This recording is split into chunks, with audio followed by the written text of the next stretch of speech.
Thanks for joining us, Mike. So Mike's from Zellar, and he's joining us today to tell us a little bit about how Zellar can help businesses with reducing their travel emissions.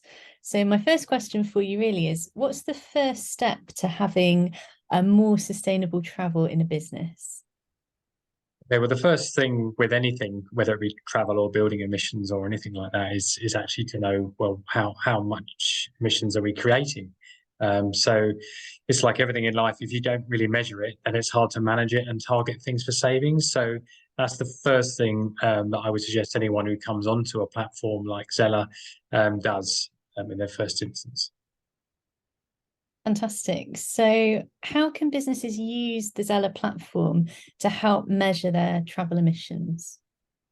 So there's several ways. I mean, with the Zellar platform, there's so many different ways to get to the same thing. It's like most modern platforms. So, if you're sort of just hunting around to find stuff, it's fairly easy. But what you generally find is this is the kind of opening dashboard. So you've got something on here called the Zellar score. And I've set this up as a brand new customer. So as you do things on your journey, whether it's just measuring stuff before you even take action, this score will start to improve to show you how you're doing on your journey. And you can measure that against lots of other businesses.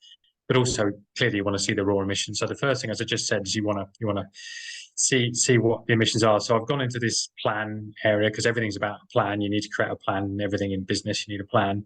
And if we go into our sustainability plan, this is, as I said, a new customer, so it will already give you some sort of 3 things you want to do straight away, and you can keep. There's lots and lots of tabs, and travel emissions is on one of these tabs down here. As I said, there's loads of other ways to get to this, but when we click on that, it takes us through to the emissions page, and this is where you basically record all of your emissions every year that you're doing as a business. And it's actually broken into 2 areas, not because Zellar wants to make it difficult. It's because the way that the greenhouse gas protocol works is things are split across different, what they call scopes. They're in the background. The Zellar platform looks after this, where you don't really need to worry about it too much, but what you've got on this one is scope 1 and 2. This first area we're going to look at, and scope 1 and 2 is the things you're directly in control of. So, for instance, your building emissions is here. So we won't go into that today, but you're directly in control of your building emissions, or your landlord is, or something like that. So we won't worry about that. But the first area we're going to go to is this company vehicles, which are actually part of what they call scope 1, because these are vehicles you either own or you lease. So you are directly in control of everything to do with those vehicles. So the first thing you want to do is submit the data. Now, we try to make it really easy because a lot of small businesses don't have a lot of historical data, or they're getting systems, like the new platforms around there, like Sage and etc. So make things a lot easier for people to measure. But we've made this really, really simple, so you can get a really quick idea of what your emissions are. So I'll leave it on 2022, and I'll confirm that we do own these vehicles we're about to talk about. And there are 2 ways to enter the data. So the first one is, if you don't have the data on every single vehicle and how much they've traveled, but you know the total, so roughly that on people's expenses, you've claimed 100,000 miles in 2022. You can enter 100,000 miles in there, and then you can give the platform an idea of what type of vehicles you've got. So, for instance, you might have 3 petrol diesel cars, you might have 4, and so 6 diesel vans.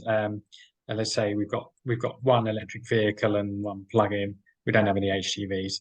And what it will do is it will estimate across those vehicles for those 100,000 miles. When we push this button, it'll estimate just what the emissions are associated. And straight away, it will tell you here, there's 28 tons of emissions being caused by these vehicles, and it splits in between the vehicles here, so you can see what the breakdown is. So that's a really quick way of getting it in. Again, you can go along and you can add a second year, so we can go back and do 2021. And it may be in 2021 we didn't have the mileage, so we didn't know exactly because we didn't record it very well, or we didn't save it very well. So what you can actually do is another alternative is, if you know that you paid roughly, let's say, £60,000 out in expenses in 2021, and you know that you paid your drivers 25 pence a mile, you can go in and again add the rough number of cars. I don't remember what it was now, but I think it was something like that, and 1 electric vehicle, and it will do the same thing. So for 2021, based upon how much you paid in expenses, it'll work out the emissions, and there you go. So you've got 2 different ways of doing it. I made those numbers up, by the way, which is why they're dramatically different. It's not a mistake.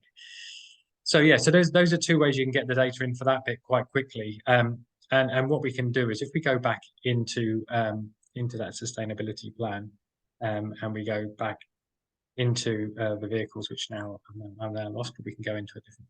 We can go in right this way to emissions. Um, we can actually see that there's another box down here, and this is called Scope 3 emissions. And the reason this is different is this is where you've got employees who use their own vehicles to go out and see customers or deliver stuff to site.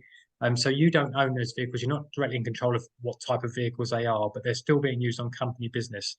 I'm not talking about commuting to and from the office because that's captured under employee emissions, which we won't go into today.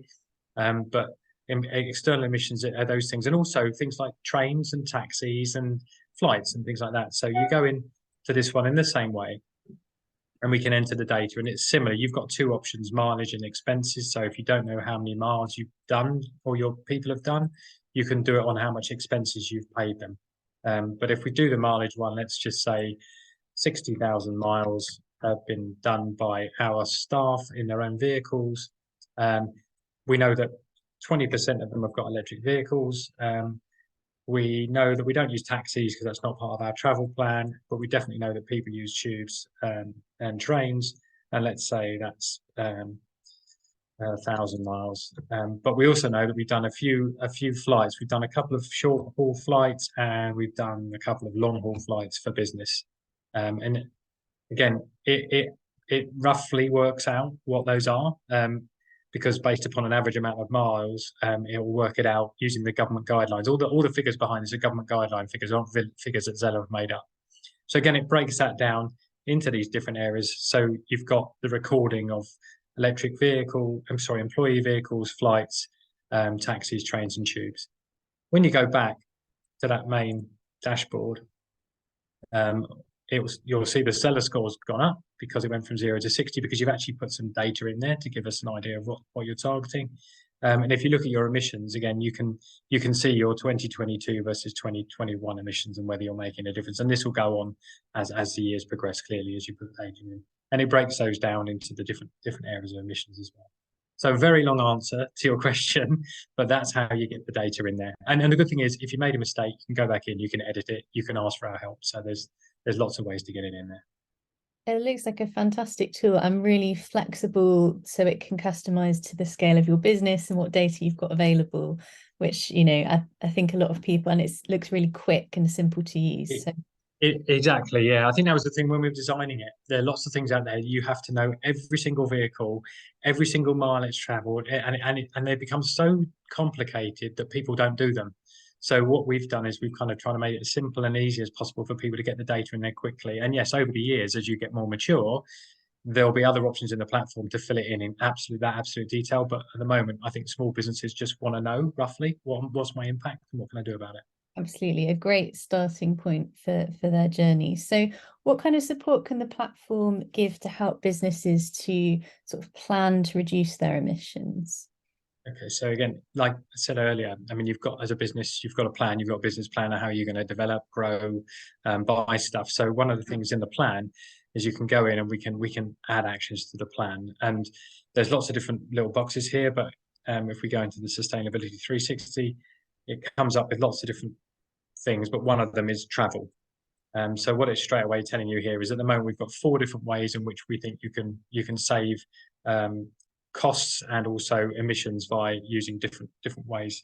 And behind this, by the way, there are lots of policies. So if you don't have a travel policy, you don't have a green travel policy, you don't have a sustainability travel policy, there are policies in the platform that people can download, edit them, and then make their own, and then they can give those to the staff to say, hey, look, we're doing this now, and also share on social media, etc. Say we're really trying to make a difference. So in the 4 we've got on here, and you can add in these to your plan. So you can get more people to work at home. Clearly, that's a way of avoiding, a lot of travel. Video calls since COVID, as we're doing now, video calls are now clearly everyday usage. So that always happens, and you can add these to the plan. Once you've added it to the plan, you get some points because you're making a statement to say, I'm adding something that I'm going to do something about. And then there are other ones which are much bigger, which is things like joining a car club for employees, or also encouraging employees to take, a greener commute and greener travel. So if you are going to be going to Manchester to see a customer, get on the train. Don't. It's so much lower. I know the cost might be slightly more, but the actual impact on the environment is so much less than driving a car. Certainly than taking a flight. Avoid flights at all costs if you can, because they're huge. So all these things you can add them to your plan, and everything you add to your plan, then obviously then you actually as a business have to go and do when you've done them. So say we've written a green policy about commuting and encouraging people to stop driving. You can mark it as complete, and then it's done. And this will all be captured in the background, so it will show your complete journey as you go through. So yeah, those are 4 examples, but there are lots of, say, guides and things you can download which help with a bit more detail, because there are grants available for some of this stuff, which is key. Fantastic. It sounds like a really good resource and lots of food for thought for different ways you can impact on your travel emissions. So you're saying about grants and things. Is there any green tech that can sort of support businesses with their sustainable travel ambitions? Yeah, sure. I mean, other than the video conferencing side, which is everyday stuff that everyone's got now, Teams and things like that, we don't really go into any detail on that. But if you go into what's called the green marketplace, there's green tech in here, which makes you think, well, what should we be doing? And there's also we've got a partner that we've partnered with who, if you don't know, you can actually recall them, or they'll call you back and then they'll help you through. So if you say, for instance, one of the things I'm going to show you, electric vehicle charging, but you don't know where to get it from, you can actually get an expert to call you back. They'll come and visit you. They'll quote to install, etc., and make sure your building's suitable for having that. But yeah, there's lots and lots of green tech on here. But when you go down to high impact stuff, something like if you're a small business, and if you imagine your employees visit your offices, hopefully not as much now as they used to, because that's much greener. But if they visit the office, what you got to think about is most people, something like 40 to 60%, it's quite a big band of people, live in homes where you cannot have an electric vehicle charger in the UK. So many people live in flats or places where they don't have any off-road parking. So the electric vehicle charging is a great option. If you were to put, just literally one charger, which has got 2 sockets in it in your office, that's going to mean that people who wouldn't have thought about electric vehicles may start thinking, well, hang on, I can go to work and charge it. We're not saying you give it to them for free, because that becomes a benefit, and that's a whole other conversation. But actually, having that charge there that they can go to work. I had it at lots of places I've worked, and the staff then start rotating it and moving the cars throughout the day to get the best use out of it. So it becomes a real kind of social interaction. But you can click in this and it can tell you we've got 4 companies on there that can do it, as well as the company that can offer advice. And OMI is probably the one that's probably the easiest one to deal with. It isn't such a big corporate like Scottish and Southern. So but all of these you can use and get your vehicle charging, and it tells you a little bit there. Commission. It's got these little seeds here to tell you, this is going to give you a big emission reduction.